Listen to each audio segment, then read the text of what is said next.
Les nouvelles thérapies et la recherche dans le domaine des traitements ont transformé le diagnostic un petit peu difficile et lourd de la sclérose en plaques. La première, c'est le traitement des poussées.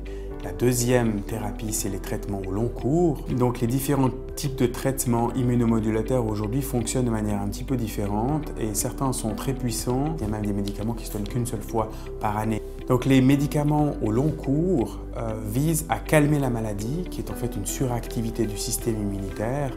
Et les nouveaux médicaments en particulier qui ont été développés ces dernières années permettent de moduler, de freiner un peu l'activité du système immunitaire pour éviter le développement justement des plaques et des problèmes neurologiques qu'on rencontre. Les thérapies justement, soit de la phase aiguë, soit thérapie chronique, s'adressent à tous les patients qui ont une sclérose en plaques, en particulier forme poussée rémission, qui ont choisi un médicament qui aura plus d'effets bénéfiques sur la maladie, mais aussi qui nécessite plus de suivi parce que les effets secondaires sont potentiellement plus importants.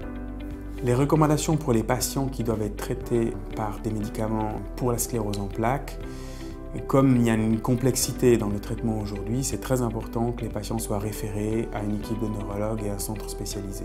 Donc en l'espace de 10 à 20 ans maintenant, les nouvelles thérapies et la recherche dans le domaine des traitements ont transformé le diagnostic et finalement le handicap, ce que le patient redoute le plus, est aujourd'hui vraiment stabilisé.